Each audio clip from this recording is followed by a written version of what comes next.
السلام عليكم ورحمة الله.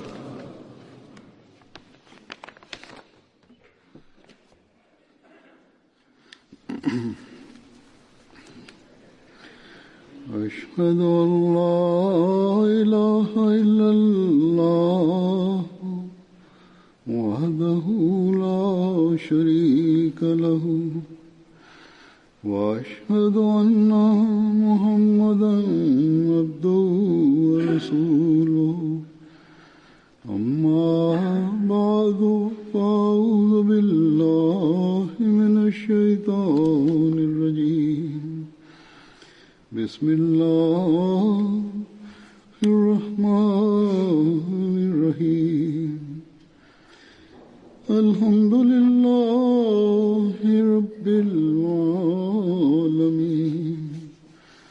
الرحمن الرحيم مالك يوم الدين إياك نعبد وإياك نستعين اهدنا الصراط المستقيم صراط الذين أنعمت عليهم غير المغضوب عليهم ولا الضالين.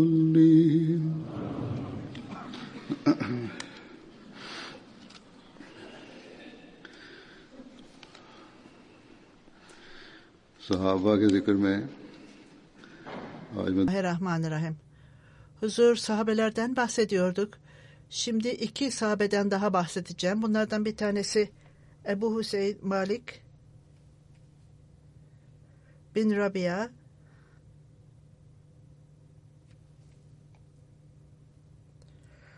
Hazret Malik bin Rabia ismi ile çok bilinirdi.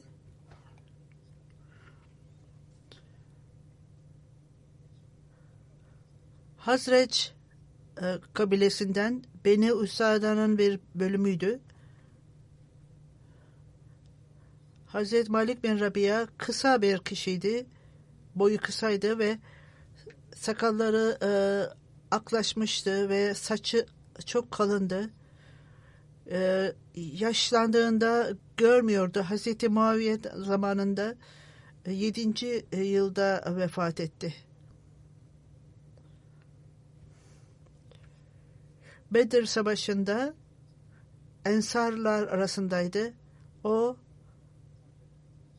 bu listenin sonunda vefat edenlerdendir. Hazreti Ebu Hüseyin Bedir, Uhud ve Hendek savaşlarında daha sonra savaşmış ve Resul-i Ekrem sallallahu aleyhi ve sellem'le beraberdi Mekke'nin zaferinde ve o kabilenin Beni Sadı kabilesinin bayrağı altındaydı. Hazreti Sa'd bin Sa'd'ın bildirdiğine göre Hazreti Ebu Hüseyin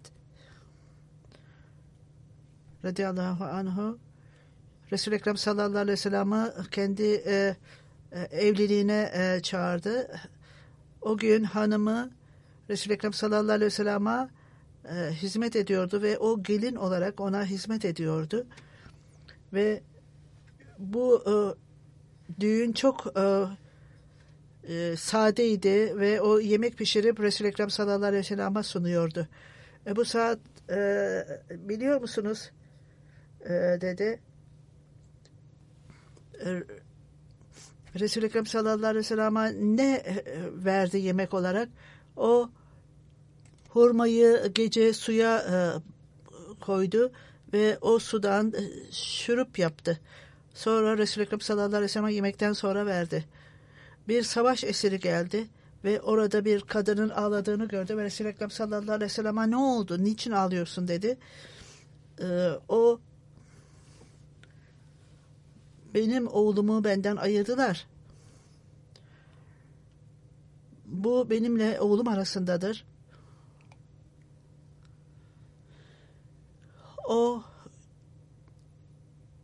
Onu sattılar ve benimle onun arasında mesafe yarattılar. Resul-i Ekrem sallallahu aleyhi ve sellem hapishanenin sahibine Ebu Sa'da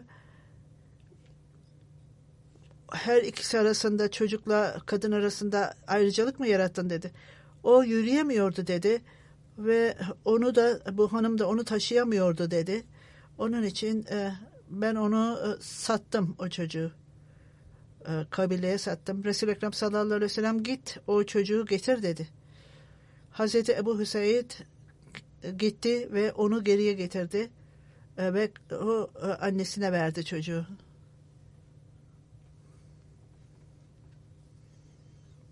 Resul-i Ekrem sallallahu aleyhi ve sellem ister o yürüyebilsin, ister gücü olsun veya olmasın, anne böyle eziyete sokulmamalıdır çocuk yüzünden. İster köle olsun, ister özgür olsun. Bir keresinde Resul-i Ekrem sallallahu aleyhi ve sellem develerle atlar arasında yarış düzenledi ve Hazreti Bilal devedeydi. Resul-i Ekrem sallallahu aleyhi ve sellem de kendi atına binmişti ve yarışmadaydılar. Ebu Hüseyin o ata binmişti ve bu at da ilk bölümdeydi. Hazreti Sahal'ın bildirdiğine göre Ebu Hüseyin radıyallahu anhu oğlu Münzer bin Üseyd doğduğunda Resul-i Ekrem sallallahu aleyhi ve sellem götürdü çocuğunu ve onu kucağına oturtturdu ve Üseyd de orada oturuyordu. Resul-i Ekrem sallallahu aleyhi ve sellem bir şeyle meşgul idi ve o ayağa kalktı ve Hazreti Ebu Hüseyin orada oturuyordu ama meşguldü başka bir şeyle. Diğer kişiler oğlunu ona götürmüşlerdi. Resul-i Ekrem sallallahu aleyhi ve sellem senin oğlun nerede dedi. Biz onu eve gönderdik. Ona ne isim verdin dedi. Ebu Sa'd ona biz şu isimleri verdik dedi. Resul-i Ekrem sallallahu aleyhi ve sellem onun ismi Ebu Münzer olmalıdır. Ona Münzer olarak isim verdi ve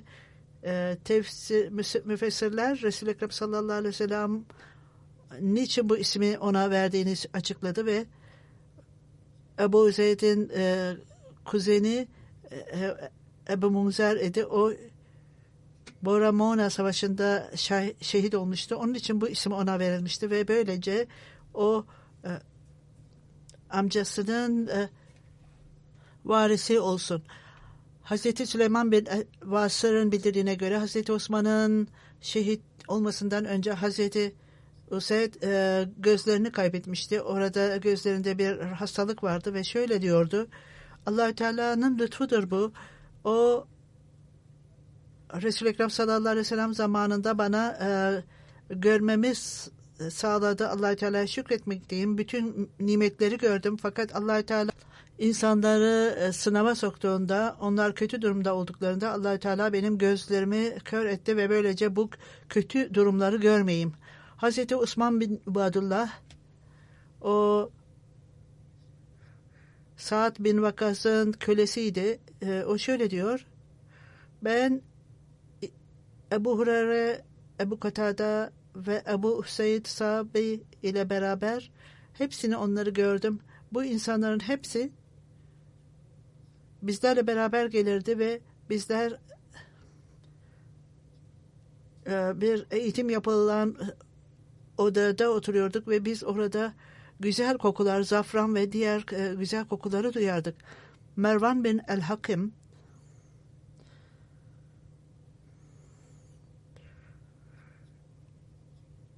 sadakaları toplamakla görevlendirildi. Hazreti Ebu Hüseyin sahabe elini uzatarak bütün her şeyi insanlara verirdi. Onlara dağıtırdı ve son olarak verdiği bir elinde ne kalmışsa oydu ve bu da sizin hakkınızdı derdi.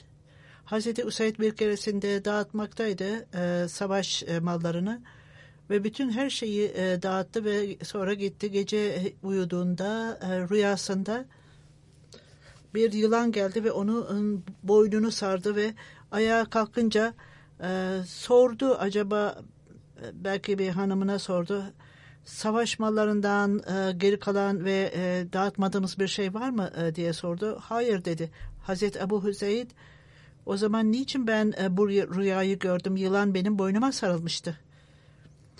Bakın bakalım sağa sola, belki bir şey kalmıştır. Araştırdıklarında küçük bir halat, ip kalmış dediler. Ve bu hayvanları bağlamak için o da derhal hemen dağıtıldı. Allah-u Teala bu sahabeleri son derece yüce makamda takvayı onlara vermek istiyordu ve onları takvada en yüce seviyeye ulaştırmak istiyordu. Onun içindir ki onlar rüyalarında görülmekteydi, hidayet bulmaktaydılar. Amara bin Raziye'nin bildirdiğine göre, babasından duyduğuna göre bazı insanlar Resul-i Ekrem sallallahu aleyhi ve sellem'in yüce karakterini sordular. Ben Resul-i Ekrem sallallahu aleyhi ve sellem'in şöyle dediğini duydum. Dışarıdan bütün kabilelerden en iyisi Beni Recar'dır. Abdüleşer ve ondan sonra Bin Haris ve Hazreç ve Ensar'dır dediğini duydum. Ve bütün bu Ensar'ın ailesi her tarafta bilinmektedir. Hazreti Hücar, eğer ben bir şeyi kabul etmesi gerekirse gerçeği, o zaman ben bu kabilelerden başlarım buyurmuştu. Hazreti Müslim Maud radıyallahu anhu bir yerde bildirdiğine göre Arabistan ele geçirilip İslam dağıldığında, yayıldığında bir hanım gelerek Usama bin Umar'a ve onun erkek kardeşi Lokman kendi kabilesini temsil ediyordu. Resul-i Ekrem sallallahu aleyhi ve sellem'e geldi ve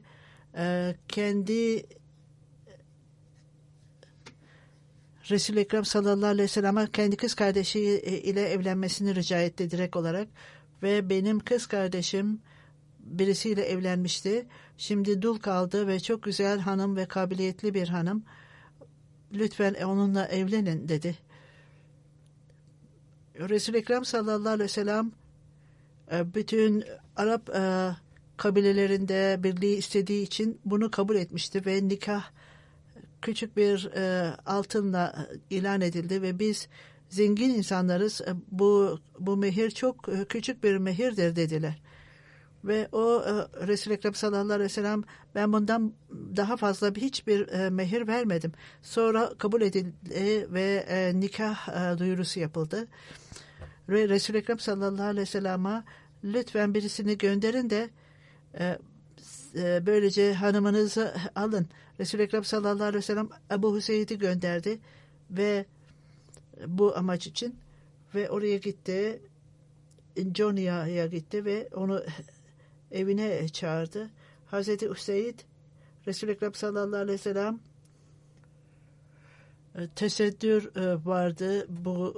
Onu örtüler. Diğer bazı noktaları da sordu. Ondan sonra deveye oturup onu Medine'ye getirdi. Açık bir alanda hurma ağaçları vardı ve o orada durduruldu ve hanımlardan birisi de onunla beraberdi, gelinle beraber. Yine bizim ülkemizde de gördüğümüz gibi diyor huzur. Normal olarak bu yapılır. Bazen birisi gönderilir ki böylece gelin öyle herhangi bir problemle yüz yüze gelmesin. Bu hanım da Resul-i Ekrem sallallahu aleyhi ve sellem'e gidecek olan hanımın evlenme teklifi erkek kardeşi tarafından yapılmıştı. Bu çok güzel bir hanımdı. İnsanlar gelini görmeye meraklıdırlar ve bütün hanımlar Medine'de toplanmışlardı. Yeni bir gelin geldiğinde bazı hanımlar bir araya gelirler ve Medine'nin kadınları geldiler onu görmek için. Çünkü onun güzelliği her tarafa yayılmıştı.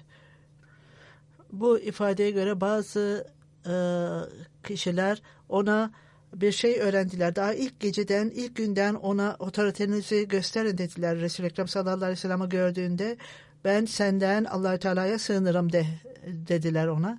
Öğrettiler ve böylece sizi daha çok sever Resul-i Ekrem sallallahu aleyhi ve sellem. Bu öyle daha sonra uydurulmuş bir şey değil de bazı münafıklar hanımları vasıtasıyla böyle yapmış olabilirler. Resul-i Ekrem sallallahu aleyhi ve sellem gelinin geldiğini görünce o eve geldi ve onun için tahsis edilmişti. Hadiste de bildirdiğine göre Resul-i Ekrem sallallahu aleyhi ve sellem bu hanıma yaklaştığında o bana kendinizi verin dedi. Ve bu kraliçe hiç kendisini öyle insanlara verebilir mi? Resul-i Ekrem sallallahu aleyhi ve sellem belki biraz üzüntülüdür durum. O elini ona koydu. Elini ona koyar koymaz o hemen çok kötü bir ifadeyle senden Allah-u Teala'ya sığınırım dedi bu hanım ve Allah-u Teala'nın peygamberi olarak Allah-u Teala'nın ismini duyunca Allah-u Teala'nın korkusuyla sarsıldı ve Allah-u Teala'nın nimetini istediğinde bu cümle ile Resul-i Ekrem sallallahu aleyhi ve sellem siz çok büyük bir şahıstan bahsettiniz ve benden ona sığınıyorsunuz ve öyle deyince Resul-i Ekrem sallallahu aleyhi ve sellem hemen dışarıya çıktı ve ey Ebu Huseyd ona para verin ve onu geriye gönderin ailesine dedi. Ve mehirin dışında ona bir takım bazı eşyalar da verildi. Böylece Allah-u Teala'nın talimatı Kur'an-ı Kerim'de de belirtildiği gibi iyi davranınız, başka insanlara ihsanda bulununuz. Bunu unutmayın. Bu talimata göre Resul-i Ekrem sallallahu aleyhi ve sellem ona hak meherden daha fazla şeyler verdi ve onu evine gönderdi. O Hazreti Müslüm Maud'un bildirdiğine göre bu insanlarla ilgili kendi evlilik ilişkilerine girmeyenler ve ayrılanlarla ilgili Hazreti Üseyd onu kabilesine götürdü ve kabile çok üzüntü duydu bu olaydan ve zorluk duydu ve bu benim hatamdır dedi ve bana böyle öğretildi. Resul-i Ekrem sallallahu aleyhi ve sellem size gelince kendi nefretinizi belirtin ve bu ifadeyle belki de sizi daha iyi sever. Bundan dolayı nefretini belirtmişti ve Resul-i Ekrem sallallahu aleyhi ve sellem derhal onu bıraktı ve onu geri gönderdi. İddiada bulunanlar Resul-i Ekrem sallallahu aleyhi ve sellem'le farklı kadınlara, güzel kadınlara düşkündür diyenlere bu bütün bir derstir. Bütün bu insanlara reddetmekte çok önemli bir örnektir. Hazreti Ebu Hüseyin bildirdiğine göre ondan ne zaman bir şey istenirse hiçbir zaman bunu geri çevirmezdi.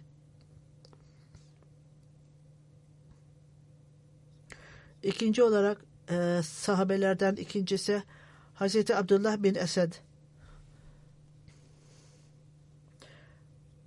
Ebu Salma'ydı onun ismi. İsmi Abdullah'dı. Bra bin Abdülmuttalib annesinin ismiydi. O Resul-i Ekrem sallallahu aleyhi ve sellem'in kuzeniydi. Ve ayrıca Abu Lahab'ın kölesiydi. Ondan süt emmişti ve ondan önce daha evliydi. Bununla ilgili olarak Hazreti Mirza Beşir Ahmet Sırat-ı Nebi'de Ebu Selma bin Esed'in Benu Mahsum kabilesine aitti. Onun ölümü Müsellama Resul-i Ekrem sallallahu aleyhi ve sellem'le evlendiği kişiydi. İslam'da böylece ilerlemişlerdi. Ve daha ilk Müslümanlardandı. 10 kişi İslamiyet'i kabul etmişti. Hazreti İbade bin Haris, Usalama bin Esed, Erham bin Ekrem, Osman bin Mezum, bütün bu insanlar Resul-i Ekrem sallallahu aleyhi ve sellem'in birliğinde toplanmışlardı ve onlar İslamiyet'i kabul etmek için onlara davet edilmişti ve onlara Kur'an okundu ve onlar İslamiyet'i kabul ettiler ve hiç şüphesiz Resul-i Ekrem sallallahu aleyhi ve sellem doğrudur ve hidayet üzerinedir dediler. Ebu Hüseyin hanımı Ebu Selma ya Resul-i Ekrem sallallahu aleyhi ve sellem'le beraber ilk olarak Habşa'ya gidenler arasındaydı. Daha sonra Medine'ye geldiler.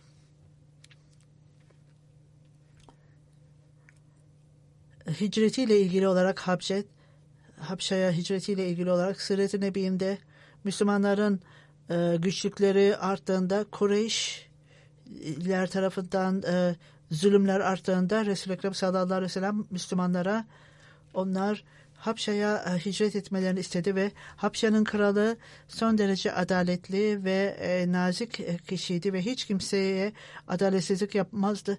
Habşa ülkesi İngilizce'de Etiyopya veya Abyssinia denilmektedir.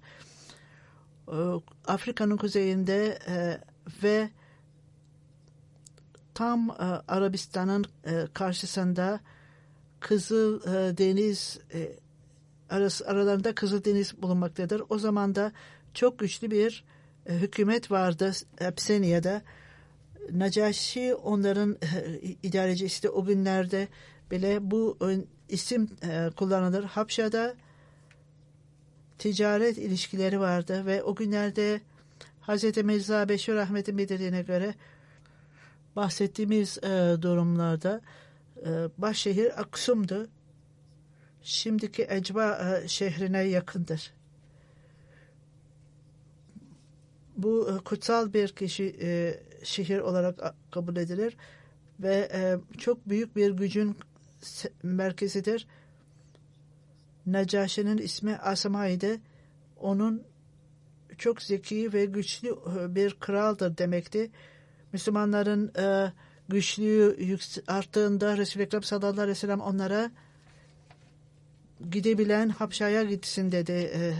Resul-i Ekrem sallallahu aleyhi ve sellem'in talimatıyla Recep ayında, Recep'in 5'inde hicrede 11 kişi, 5 hanım Habşa'ya gittiler. Bunlardan Osman bin Affan, Rukaya bin Kulsum hanımı, Resul-i Ekrem sallallahu aleyhi ve sellem'in kızı, the number of Zübeyir bin Ellam, Ebu Huzeyfa, Usan bin Mansum, Musa bin Umayr, Ebu Selma Abdullah Sid, Ümmü Selma hanımı. Bu çok tuhaf bir şeydir ki ilk muhacirlerden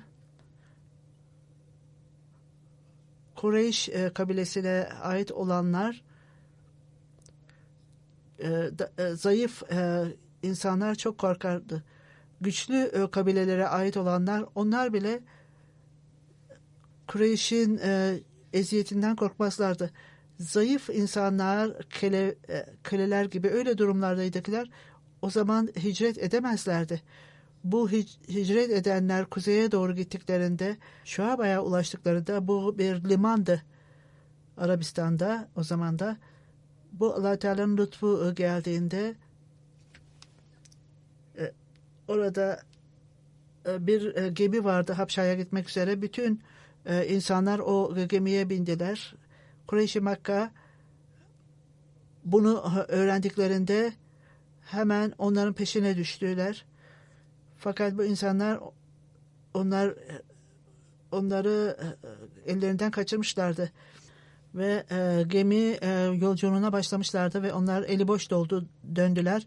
Habşa'da bu Müslümanlar çok mutlu bir hayat yaşadılar. Kureyş'in zulmünden kurtulmuşlardı. İbn-i Saks'ın bildirdiğine göre Ebu Selma Habşa'dan geri geldikten sonra Abu Talip'ten korunma istedi.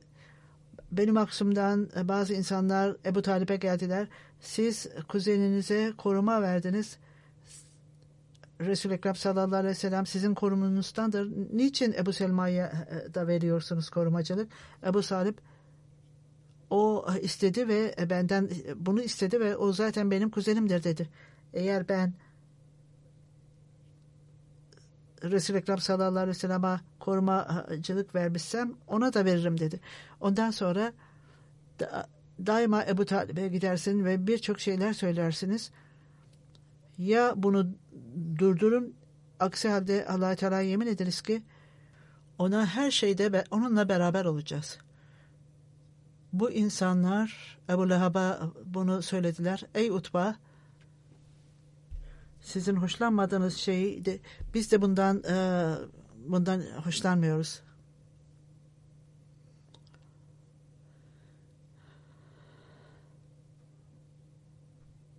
Ebu Lehab bu kabileye yardım etmekteydi. Bu insanlar ondan uzaklaştılar.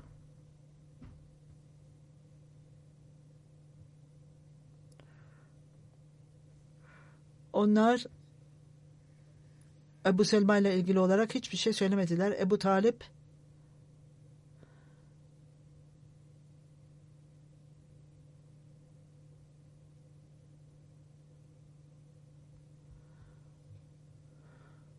Ebu Lehab'la bir anlaşmaları vardı. İnsanlar bunu duydular ve birbirlerine onlar yakındılar. O daima bize yardım edecektir ve öylece bununla ilgili olarak Ebu Lehab'ı öven bir şiir yazdılar ve böylece koruma sağlanmış oldu. Bu bir boş bir şeydi. Kendi muhalifliklerinde devam ettiler muhalifliklerinde. Hazreti Ümmü Selma'nın bildirdiğine göre benim kocam Ebu Selma Medine'ye gitmeye karar verdiğinde o deveyi aldı ve beni ve benim oğlumla beraber oğlum kucağımdaydı ve ondan sonra Maksum'dan bizleri sardılar elimize. Bu hanım bizimle beraber bizim hanımımızdır. Onu izin vermiyoruz gitmesine. Bu hanımı alın kasabadan kasabaya gezdirin. Beni kocamdan ayırdılar ve Ebu Esad'ın insanları buna çok kızmışlardı ve bu oğul Ebu Selma'nın oğludur. Biz onu bırakmayacağız sizinle. Çocuğu da benden aldılar ve bu hanım öndeydi ve oğlu başka bir kabileye verilmişti. Ben tamamen yapayalnız bırakılmıştım. 1 yıl devamlı olarak acı çektim bu zorluklardan dolayı ve ağlardım belli noktalarda ve kuzenlerimden birisi bir keresinde beni ağlarken gördü ve bana acıdı ve insanlarıma benim kabilelerime gitti. Niçin böyle yapıyorsunuz dediler. Onu kendi oğlundan ayırdınız dedi. Ve o kocasına gitmelidir. Ondan sonra oğlum da bana gönderildi ve ben devemi hazırladım. Oğlumla beraber deveye bindim ve hiç yardımcım da yoktu. Tanim'e vardığımda orada Hazreti Osman bin Ebu Talha tarafından karşılandım. O Müslüman değildi. Hicretin 6'sında kabul etmişti. Ama Müslüman nereye gidiyorsunuz? Ben Medine'ye kocamın yanına gidiyorum dedi. Hazreti Osman seninle birisi var mı dedi. Allah-u Teala yemin ederim ki hiç kimse yok benim yanımda. Ancak bu benim çocuğum ve Allah-u Teala da benimle beraberdir. Osman ben sizi böyle yapayalnız göndermeyeceğim ve sizinle beraber gideceğim dedi. Ondan sonra bir takım şeyleri deveme yükledi ve mesela ben bu kadar nazik bir kişiyi, o kadar medeni bir kişiyi görmedim diyor. Normal olarak insanlar Onlar deveyi oturturlar. Ondan sonra giderler. Fakat ben devenin sırtından indiğimde o zaman onu bağlardı, deveyi bağlardı ağaca ve ondan sonra o deveyle beraber uyurdu ve gene yolculuğa devam edeceğimiz zaman deveyi hazırlar ve ondan sonra dizgini tutar ve ondan sonra devam ederdik. Böylece Medine'ye geldik ve Kuba'yı gördüğümde Kabaat'ta ondan sonra ey Ümmü Selma dedi. Ebu Selma sizin kocanız burada kalmaktadır. Allah-u Teala'nın lütfuyla bu yere geldiniz. Hazreti Osman böylece onu getirdikten sonra geriye Mekke'ye döndü. Hicretin 2. yılında Resul-i Ekrem sallallahu aleyhi ve sellem Uşara Savaşı'na gitti. Ebu Selma emir olarak atandı Medine'de. Gazva Uşara ile ilgili olarak Mirza Beşir Ahmet ilk biatta Kureyş-i Mekke'den haber aldıktan sonra Resul-i Ekrem sallallahu aleyhi ve sellem Medine'ye gitti ve onun kardeşini amir olarak atadı. Sonuç olarak da birçok durumlarda bir noktada Uşara deniz kenarında oraya gördü. İnsanlarla karşılaşmadı ama o bölgenin insanlarıyla anlaşma yaptı ve ondan sonra geri geldi. Banu Zamra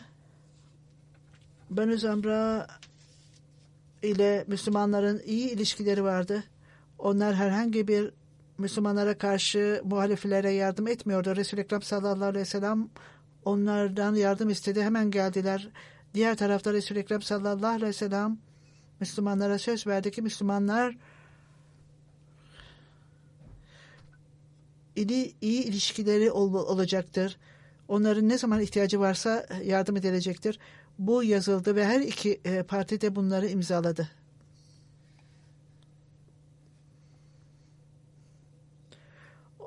Siret-i Hatmen Nebi'inde yazıldığına göre bir savaşta Müslümanlar çok zor durumdaydılar.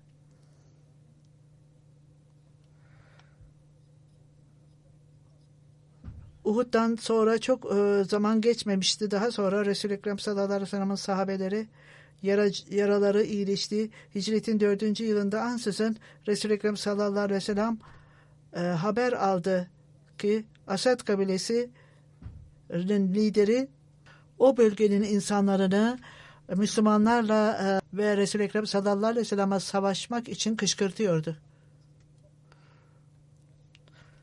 Bu haberi alır almaz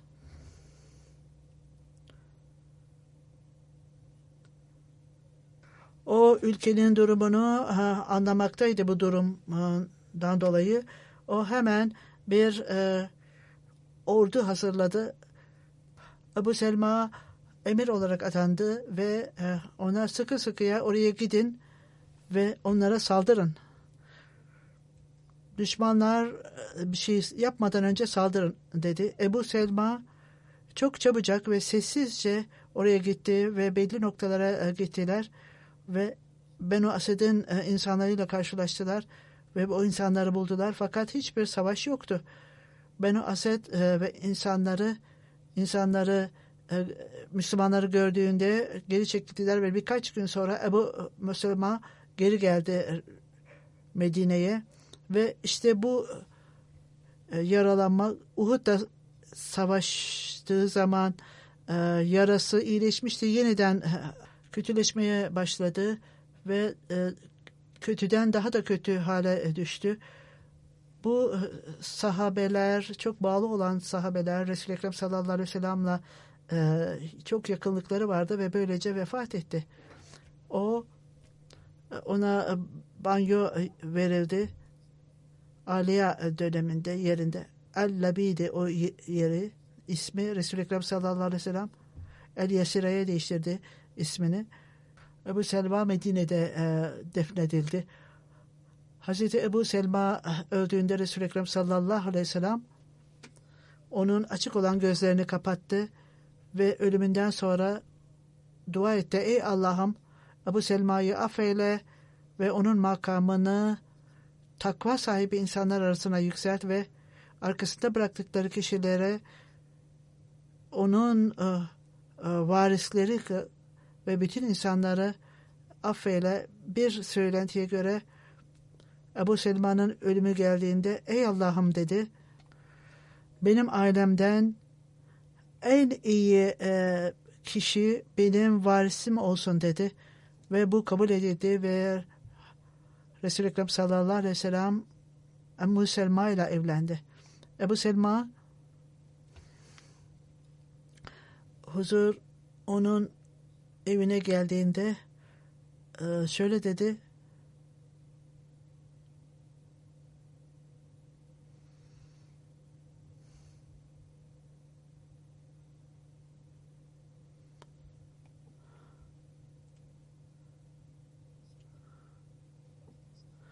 bir hadisi duydum. Bir kişi herhangi bir şeyden acı çektiğinde inna lillahi ve inna ileyhi derse, ben bunun sevabını, bu acıdan dolayı sevap istiyorum derse Allah-u Teala ona mükafat verir. Hazreti Ümmü Selma şehit olduğunda ben dua ettim. Ey Allah'ım dedim, Ebu Selma'nın yerine birini ver dedim. Ebu Selma'dan kim olabilir daha iyi diye düşündüm. Öyle iyi nitelikler vardı ki onda. Ondan sonra fakat hala bunun için dua ediyordum ve iddet durumu bittiğinde bir mesaj vardı. Resul-i Ekrem sallallahu aleyhi ve sellem'den evlenme teklifi ve Resul-i Ekrem sallallahu aleyhi ve sellem onunla evlendi. Bu evlilikle ilgili Hazreti Mirza Beşir Ahmet Siret-i Hatem-i Nebiyyinde aynı yıl Hicret'in 4. yılında Şevval ayında Resul-i Ekrem sallallahu aleyhi ve sellem Hazreti Ümmü Selma ile evlendi. O çok Kureyş'in asil kişilerindendi. Daha önce evliydi ve çok bağlı ve yüce bir sahabeyle evliydi. Aynı yıl ölmüştü. Bu iddet dönemi biter bitmez ondan sonra bu dönem tamamlanmadan başka birisiyle evlenemez. İddet dönemi tamamlandığında Ümmü Selma çok iyi bir hanımdı ve Hazreti Ebu Bekir onunla evlenmek istiyordu. Fakat Resul-i Ekrem sallallahu aleyhi ve sellem onunla ilgili olarak kendisinin evlenmesini istedi. Çünkü onun Hazreti Ümmü Selma'nın güzel niteliklerinden dolayı Resul-i Ekrem sallallahu aleyhi ve sellem'in hanımı olma niteliğindeydi ve ayrıca çok yüce bir sahabenin de eşiydi. Ebu Selma Resul-i Ekrem sallallahu aleyhi ve sellem'le akrabalığı vardı. Bunun için Resul-i Ekrem sallallahu aleyhi ve sellem onun geride bıraktıklarıyla ilgili olarak çok yumuşak kalpli vardı. Resul-i Ekrem sallallahu aleyhi ve sellem ona evlilik mesajını gönderdi. Hazreti Ümmü Selma biraz isteksizdi. Bazı nedenlerden dolayı benim yaşım da artık çok ileri yaştayım. Çocuk doğuramam dedi ama sonradan bunu kabul etti ve onun oğlu onun velisi oldu ve o Resul-i Ekrem sallallahu aleyhi ve sellem'le evlenmesi için annesinin evliliğini organize etti. Hazreti Ümmü Selma çok dindar ve zeki bir kişiydi, dindardı. Bu Habşa'ya hicret eden hanımlar arasında Resul-i Ekrem sallallahu aleyhi ve sellem'in talimatına göre o hanımlar arasında Medine'de birinciydi ve o ayrıca okuma yazmayı da bilmekteydi ve ayrıca hanımların eğitimini yapmıştı. Belli hadisler onun tarafından bildirilmiştir. Bu niteliklerle o bu nedenle hanımları arasında ikinciydi. Bu sahabelerin bildirmesiydi. Allah-u Teala onlara yüce makamlar versin ve onları daha da yüce makamlara ulaştırsın ve bizlere de bu iyi salih amelleri yapmamızı nasip etsin. Şimdi geçenlerde bazı kişiler vefat etti. Bunları ilan etmek istiyorum, duyurmak istiyorum. Ayrıca onların cenaze namazlarını da kıldıracağım. Racan Nazır Ahmet Nasır vakfezindeki misyonerdi ve İslahat Şart 6 Temmuz'da 80 yaşında Tahir Enstitüsü'nde vefat etti. Birkaç yıldır çok hastaydı. 20 Aralık'ta işinden ayrıldı. Beyin kanamasından dolayı son derece hastaydı ve 7 Mayıs'ta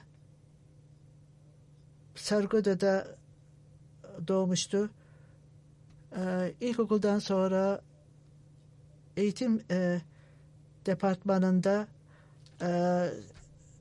memur olarak atandı. 1958'de hayatını vakfetti ve şahit 1965 yılında şahit diplomasını aldı. Raja Gulam Sahip Halife Sani'nin elinden biat etmişti.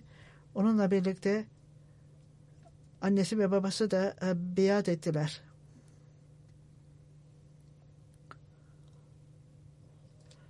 Babasının arzusu oğullarından birisi hayatını vakfetmesini istiyordu. Bu arzusunu yerine getirmek için 1958 yılında hayatını vakfetti ve forum doldurdu. Raja Nazır Ahmet Zafer de onu imzaladı. Abisi ona bu çok zor iştir ve üzerinde düşün, 2 kere düşün. Bu büyük bir sorumluluktur. Kardeşine ben düşündüm dedi. Babası yoktu ve büyük kardeşine bunu imzalamasını istedi. Yine söylediğim gibi camiada misyoner oldu ve mezun olduktan sonra alana çıktı görev yapmak için.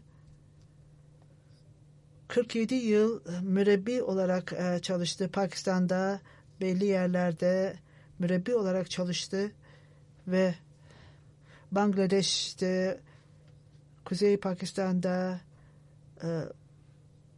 ayrıca misyoner olarak Uganda'da, Zahire'de, Endonezya'da görev yaptı. Cami Ahmediye'de birçok yıllar öğretmen yaptı. Sadır Encümen Ahmediye'de, Naib Nazır'da 10 yıl, Nasır İslah Şarh merkezde 2 yıl, Riştanata Additional 2 yıl, İslah İrşad'da 2 yıl hizmet verdi. 2012 yılında emekli oldu. Hanımı kendi kuzenidir. O kendi hayatında hanımı vefat etti. Raja Muhammed Ahmed Londra'da, Raja Atölman'dan mürebbi vekaleti tefsir Rabba, Raja Muhammed Akber İngiltere'de.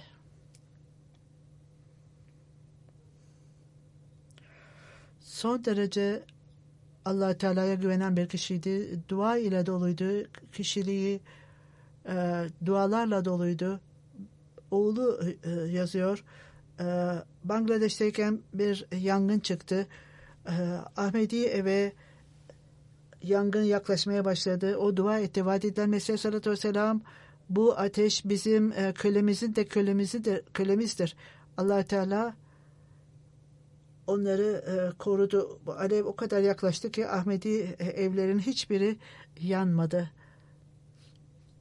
Tebliğde, Uganda'da oradayken durum son derece kötüydü savaştan dolayı. Hala tebliğe giderdi buna rağmen. Bir olay vardır. Bir keresinde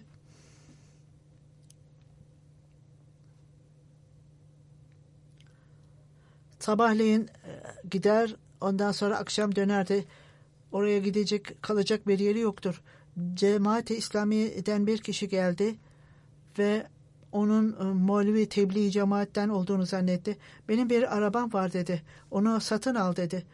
14.000 dolara al dedi. 11.050 dolara aldı sonuç olarak. Cemaatin araba alması mümkün değildi. Onun da kendisi de bunu alması mümkün değildi. Peki dedi, Allah Teala'ya dua etti ve ey Allah'ım dedi, bana öyle bir para gönder ki ben bu arabayı alayım. O söz vermişti ve anlaşma yapmıştı ve bu arabayı tebliğ için kullanırım dedi. Ondan sonra çok üzülüyordu. Anlaşma vardı. Birkaç gün kalmıştı parayı ödemeye.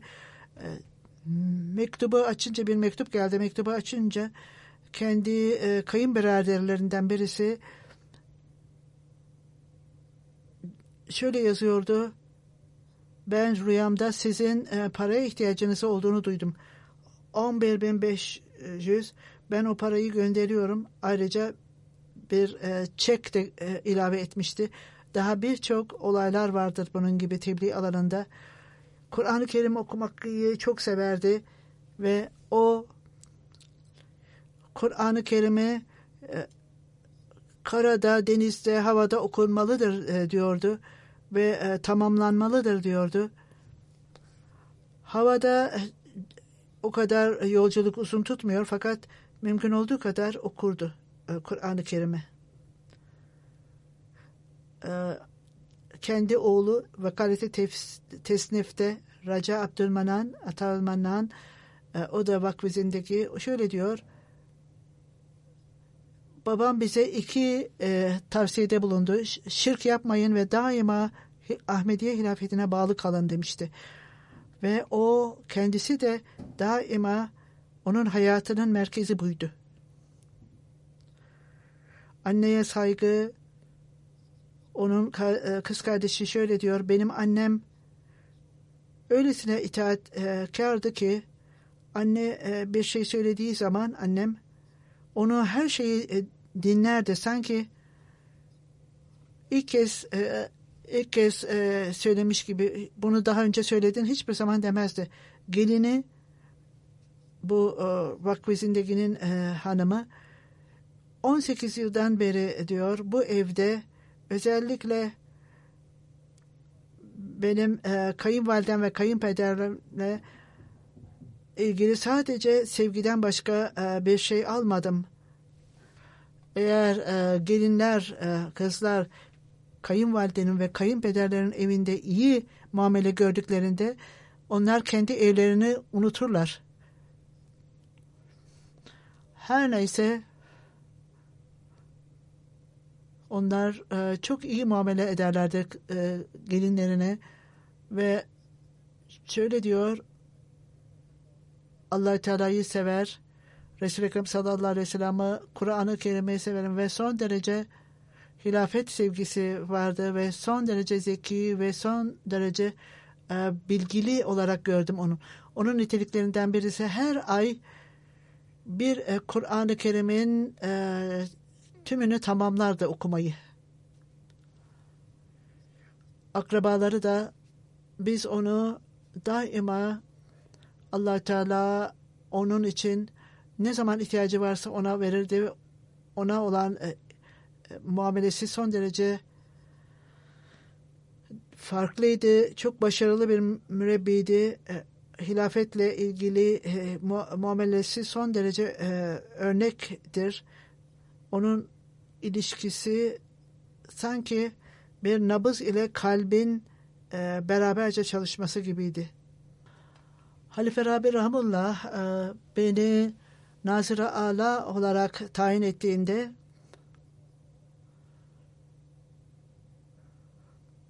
o zaman son derece bir itaatin ilişkisi vardı onda gördüğüm. Esas olarak onu halife beni tayin etmişti ve ben onun temsilcisiydim ve bana itaat etmesi gerekiyordu. Son derece itaatkardı. Böyle insanlar çok azdır. Allah Teala onu makamını yükseltsin, cennet versin ve onun çocuklarını, nesillerini de kendi adımlarından gitmesini nasip eylesin. Birçok iyi nitelikleri vardı. Fakirliklere bakardı. Beraberce çalıştıkları mürebbilerin de ihtiyaçlarına göz kulak olurdu. Birçok misyoner bana yazmaktadır ve bunun dışında 2 şehit var. Onların cenazeleri de kılınacak. Onlar Ahmediyetten dolayı öldürülmedi. Fakat onlara saldırıldı, evlerine saldırıldı ve her ikisi de şehadete karıştı. Nedim Ahmet sahip, Mahmud Ahmet sahip, Muhammed Zaferullah sahip, Liyakat Ali sahibin oğlu 7 Temmuz'da saat 3'te Karachi'de Choringi bölgesinde hırsızlar onlara ateş etti. Mübin Ahmet sahip ve Zaferullah sahip, Muhammed Zaferullah sahip yaralandılar. Mübin Ahmet sahip ve Zaferullah sahip şehit oldular. İnna lillahi ve inna ileyhi raciun. Bu insanlar onların elektronik dükkanlarına geldiler ve onlara ateş açtılar. Çünkü onlar karşı geldiler. Bunun için hedef aldılar onları. Mübin Ahmet sahip, Mahmud Ahmet sahip ailesi Ahmediyet'te büyük babaları vasıtasıyla Çağdır'a al sahip tarafından 1940 yılında Ahmediyet geldi. Büyük kardeşi Abdül Patbari sahip büyük oğlu ona karşı geldi. Ona evde bir yer verdiler ve yatağı ve çanak çömleği ayrıldı. Bununla yüz yüze geldi. Büyük babası, şehidin büyük babası son derece karşı geldi. Atullah Şah Buhari Pakistan'la Hindistan'ın ayrıldığı zaman onu Kaid-i Azam'a Kafir-i Azam deniliyordu. Onun büyük babası ondan ayrıldı gitti. Pakistan yaratıldığında, kurulduğunda cemaat Lahor'a geldi ve o zaman Vadil'den Mesih Aleyhisselam'ın hicretiyle ilgili olarak bunun gerçekleştiğini görünce cemaate eğilim gördü ve sonra Nevab Şah'a gitti. Hazreti Müslim Maud'un ziyareti esnasında şehidin büyük babası İkinci Halife Hazretlerini görünce bu adam, bu kişi yalancının yüzü olamaz ve ondan sonra biat ederek cemaate katıldı. Mümin Ahmet sahip BA öğrencisiydi. Şehit olduğunda 20 yaşındaydı. Çok iyi davranışlı, iyi ahlakı vardı. Tahammül gösterendi. İyi yüzü, gözü iyiydi. Daima 5 vakit namaz kılardı. Herkese evde sevgiyle muamele ederdi. Cemaatin işlerine karışır ve iyi hadimdi. Cemaat uğruna diğer işleri bırakır ve cemaatin işini yapardı.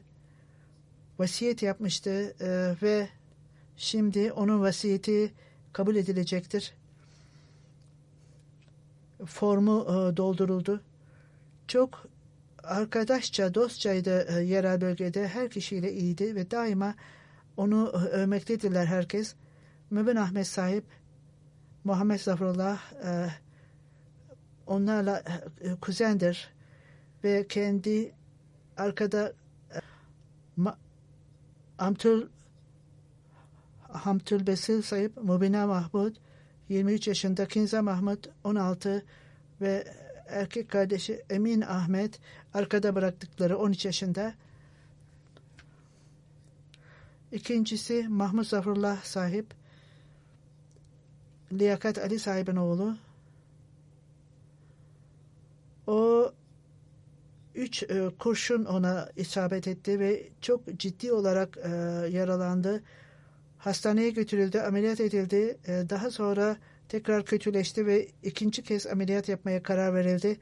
Geceliğin bir gece evvel ameliyattan bir gün sonra vefat etti. İnna lillahi ve inna ileyhi raciun. Onun ailesine Gulamettin Din sahip tarafından Ahmediyet geldi. Gurdaspur'dandı. O Abdülaziz Patvari sahip onun toprağında çalışıyordu. Beraberce Kadiyan'a gittiler ve Vadiden Mesih Sallallahu Selam'ı gördükten sonra biat ettiler. Mahmud Zaferullah sahip 1993 yılında doğdu Karachi'de. Çok iyi bir davranışı vardı. Daima tebessüm ederdi. Cemaat görevlerine katılırdı ve son derece aktif bir hudamdı. Hudam-ı Ahmediye'tti. Allah-u Teala'nın lütfuyla Musi'ydi. Sadece 25 yaşındaydı vefat ettiğinde, şehit olduğunda.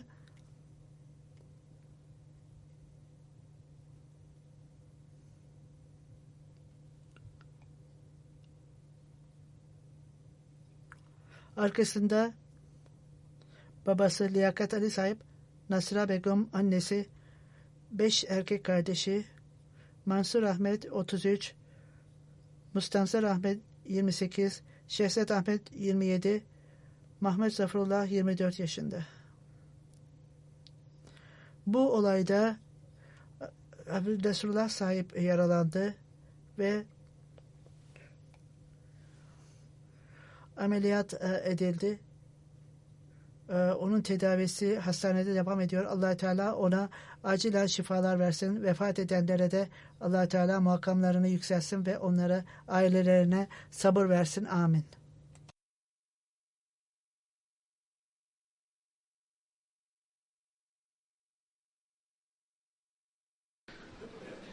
Elhamdülillah.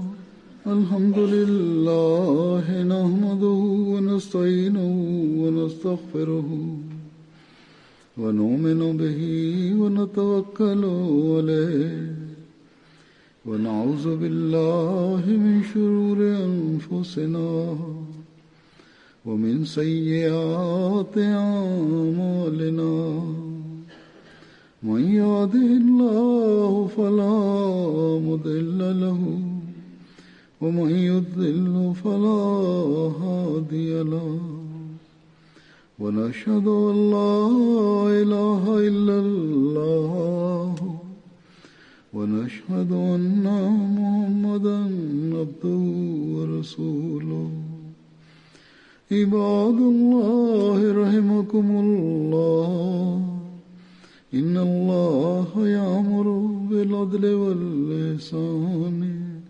وإيتاء ذي القربى وينهى عن الفحشاء والمنكر والبغي يعظكم لعلكم تذكرون اذكروا الله يذكركم وادعوه يستجب لكم ولذكر الله أكبر